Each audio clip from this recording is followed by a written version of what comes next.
श्री गणेशाय नमः. हरे कृष्ण मंडळी हो, आज आपण ऐकणार आहोत श्री मार्तंड विजय कथासार अध्याय 17. मल्लासुराची व्यूहरचना. आपली अवाढव्य सेना घेऊन मल्ल रणमैदानावर येऊन दाखल झाला. ताबडतोब त्याने सुरेंद्र दर्पदलन सेनापतीला बोलावून घेतले आणि सैन्याची व्यूहरचना करण्यास सांगितले. मग त्याने कोला नावाच्या राक्षसाकडे दूत पाठवून त्याला आणविले. त्याला जेव्हा व्यूह रचण्याची आज्ञा केली तेव्हा त्याने देवशैल्य नावाच्या दैत्याला बोलावले. त्याला व्यूहरचनेबद्दल विचारले असता तो म्हणाला, व्यूहाच्या अनेक प्रकारांतील 3 मुख्य प्रकार असे आहेत. पहिले म्हणजे शकट व्यूह, दुसरे म्हणजे चक्रव्यूह आणि तिसरे म्हणजे सूचक व्यूह. या 3 प्रकारातून जो तुम्हास हवा असेल तो सांगा, म्हणजे तशा प्रकारचा अमेद्य व्यूह रचून देतो. तेव्हा सर्वांनी विचारविनिमय केला व चक्रव्यूह रचावयाचे निश्चय केले. तसे मल्लाला कळविले तेव्हा त्याने संमती दिले आणि व्यूहरचनेचे सर्वाधिकार देवशैल्याला दिले. तेव्हा व्यूह रचावयास सुरुवात झाली.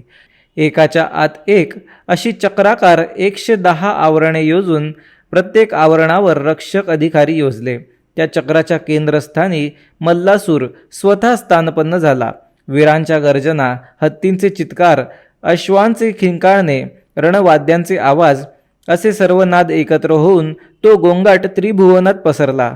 तो नाद ऐकून आणि हेरांकडून वृत्त ऐकून इंद्र तर थरथर कापू लागला. लगेच बृहस्पतीला सोबत घेऊन तो जिथे महादेव बसले होते तिथे जाऊन हात जोडून उभा राहिला व त्याने आपली चिंता कथन केली. त्यावर महादेवांनी स्मित हास्य केले व इंद्राला अभय देऊन म्हणाले की तू काळजी करू नकोस, त्या दैत्याचे पारिपत्य मी स्वतः करेन. मग त्यांनी सर्वांना युद्धासाठी निघण्याची आज्ञा केली. विरोचन नावाच्या गणाला पाठवून नंदीला आणले. सिंहाच्या पाठीवर पाय ठेवून महादेव नंदीवर आरूढ झाले. शिवपरिवारातील अधिकारी व त्यांचे असंख्य गण, वेताळ, भूते, डाकिणी, कुत्रे अशांसह वीरभद्र, चंडीश, महाकाळ, घृतमारी, कालाग्निरुद्रासहित ते महासागरासारखे सैन्य उसळत निघाले.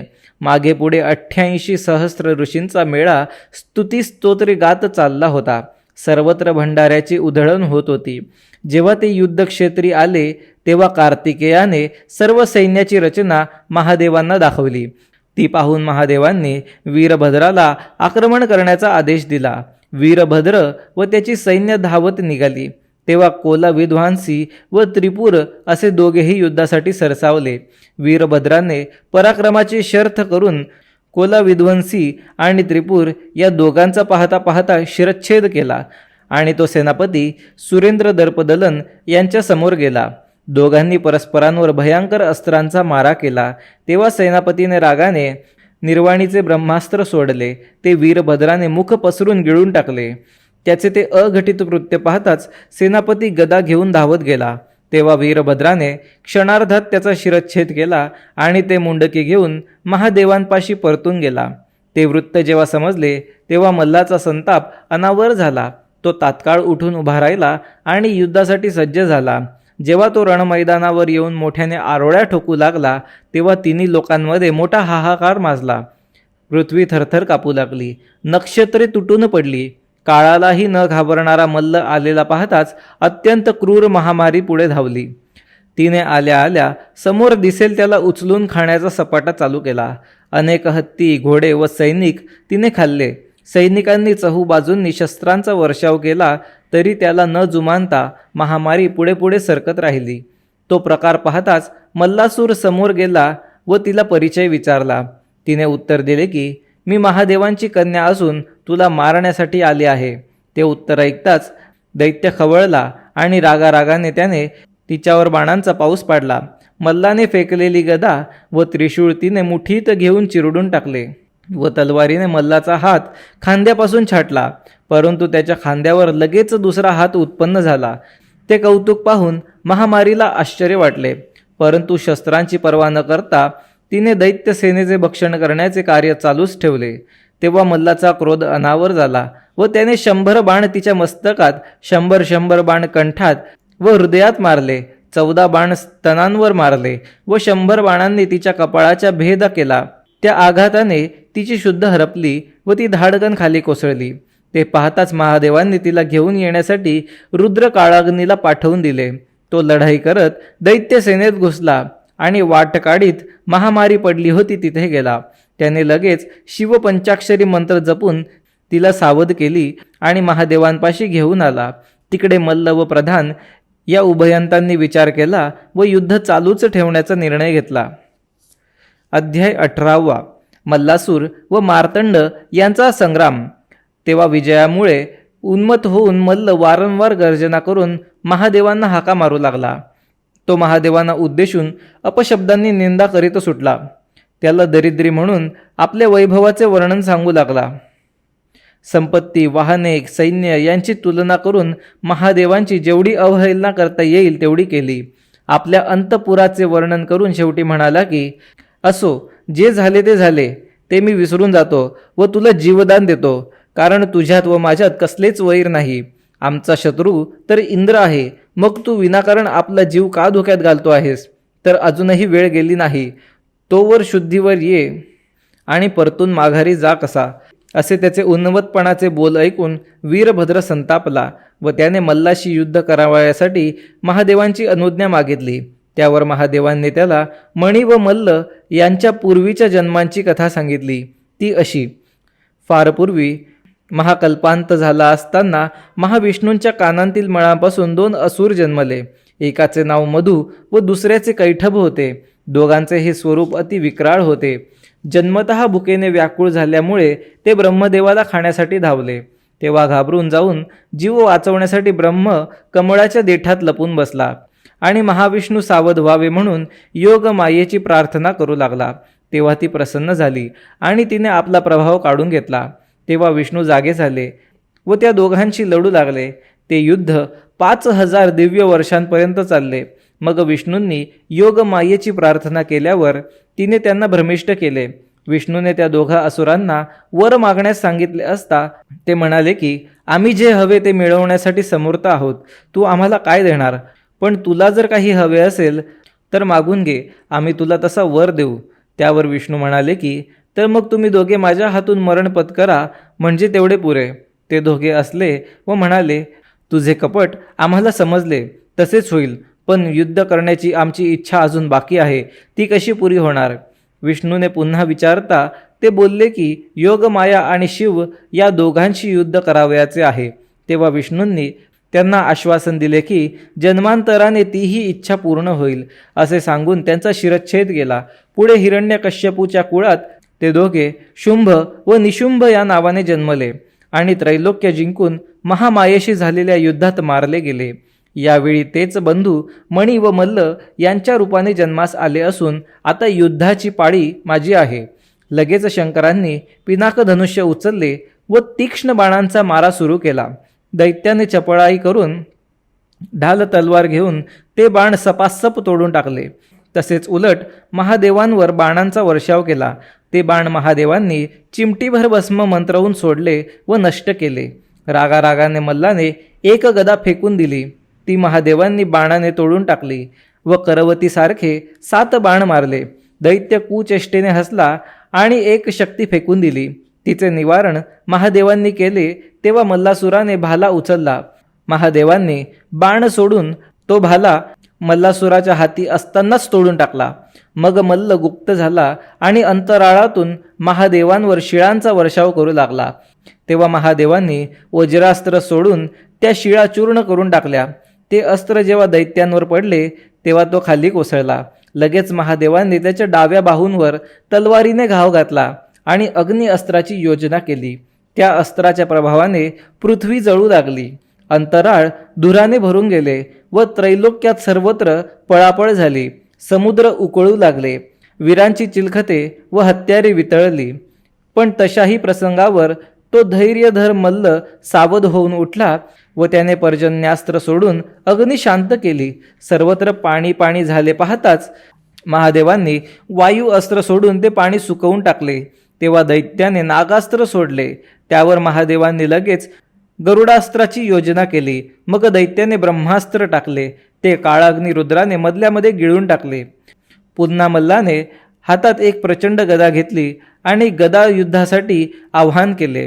तेव्हा महादेवांनी विशाल असे रूप धरले व गदा उभारून उभे राहिले. दोघांचे गदा युद्ध सुरू झाले. बराच वेळ युद्ध झाले तरी कोणीच कुणाला आटोपेना. मग मल्लाने गदा दूर फेकून दिली, दंड ठोपटले आणि मल्लयुद्धाचे आवाहन केले. दोघांचे मल्लयुद्ध सुरू झाले. महादेवांनी दैत्यांचा पंजा मनगटातून तोडून टाकला तरी लगेच तिथे दुसरा पंजा उगवला. दोघांचे ते बाहुयुद्ध 9 दिवसांपर्यंत चालले. तेव्हा मल्लासूर एकाएकी दिसेनासा झाला. तो एका प्रचंड अशा 4 दातांच्या हत्तीचे रूप धारण करून मोठमोठ्याने गर्जना करू लागला. त्याला पाहून त्रिभुवनाचा थरकाप झाला, पण तो चित्कार करीत मार्तंडावर धावला. तेव्हा महादेवांनी खटांग उचलून त्याच्या डोक्यावर हाणले. मल्ल पुन्हा आपल्या मूळ रूपात प्रगट झाला व ते शस्त्र ढालीवर झेलले. आता मात्र युद्धाचा सोक्षमोक्ष लावण्याचे महादेवांनी ठरवले आणि हातात त्रिशूळ घेतला.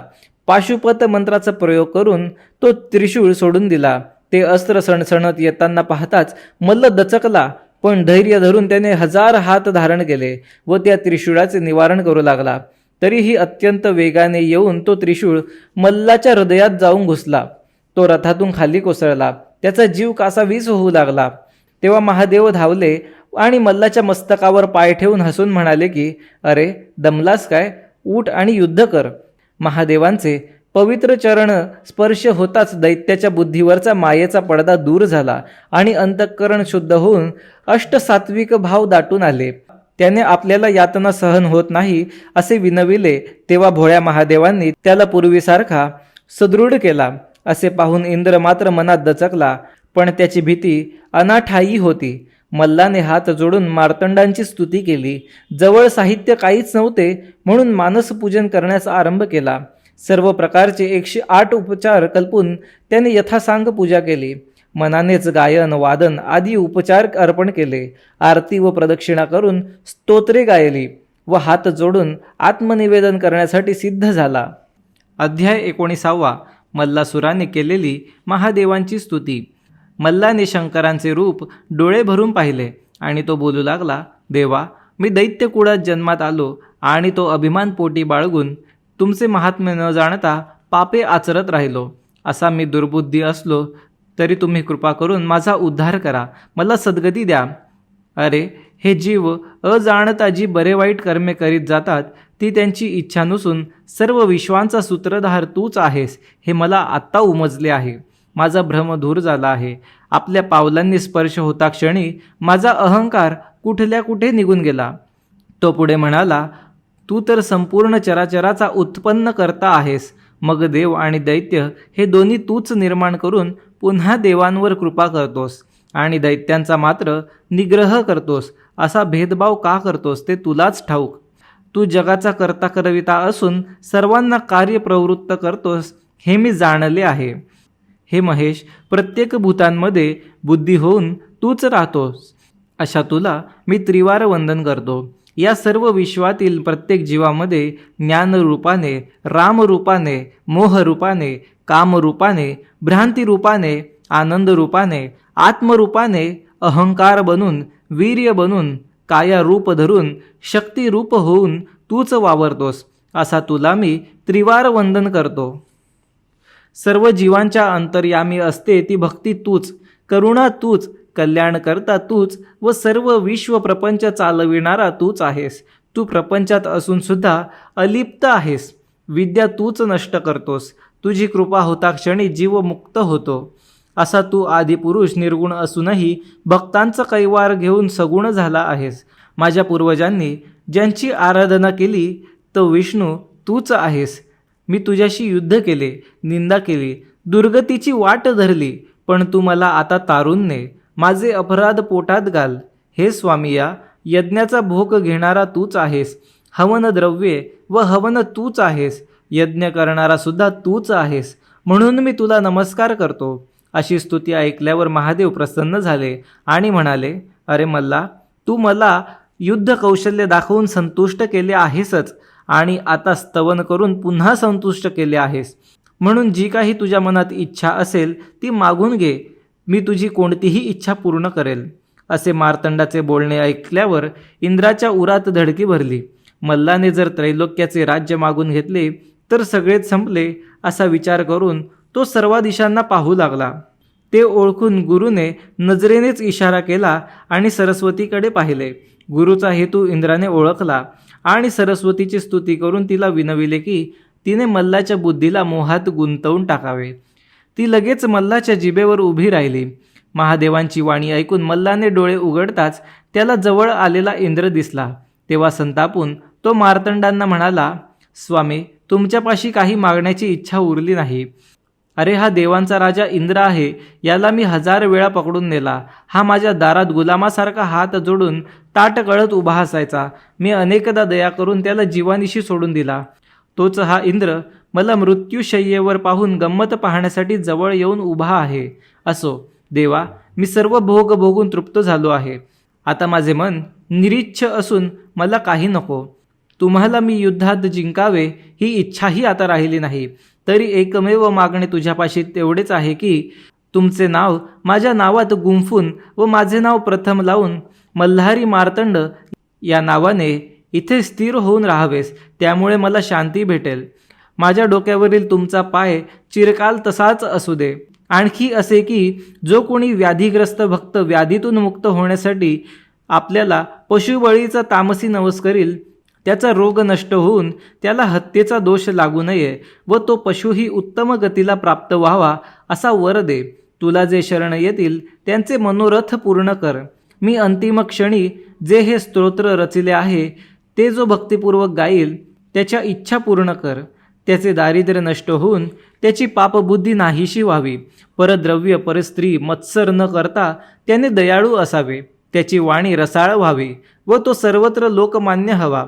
तू अशा भक्तांच्या मागे पुढे उभे राहावे आणि त्यांचा कैवार घ्यावास एवढेच मी मागतो. तेव्हा मल्लाचा अंत समय प्राप्त झाला आहे असे ओळखून मार्तंड भैरवाने तथास्तु म्हणून वर दिला. मग महादेवांकडे पाहत असताना मल्लाने देहत्याग केला. त्याच्या मुखातून एक दिव्य तेज निघाले व ते मार्तंडांच्या मुखात गेले. महादेवांनी गणांना आज्ञा करून ते मल्लाचे प्राणहीन पण तेजस्वी शरीर आपले सिंहासनावर अंथरले. अशा प्रकारे तो महाभाग्यवान मल्ल दैत्य महादेवांचे आसन बनला. नंतर सर्व देवदेवता, ऋषी, गंधर्व, अप्सरा यांच्यासह वाद्यांच्या गजरात महादेव नंदीवर बसून निघाले. अध्याय 20. मल्लासुराच्या नातवाला महादेव पातळीचे राज्य देतात. मल्लासुराच्या निधनाचे वृत्त हेरांनी जाऊन सांगितले तेव्हा पट्टराणी बेशुद्ध झाली. सर्व स्त्रियांवर शोककळा पसरली. त्या मल्लाच्या आठवणी काढून आक्रोश करीत सुटल्या.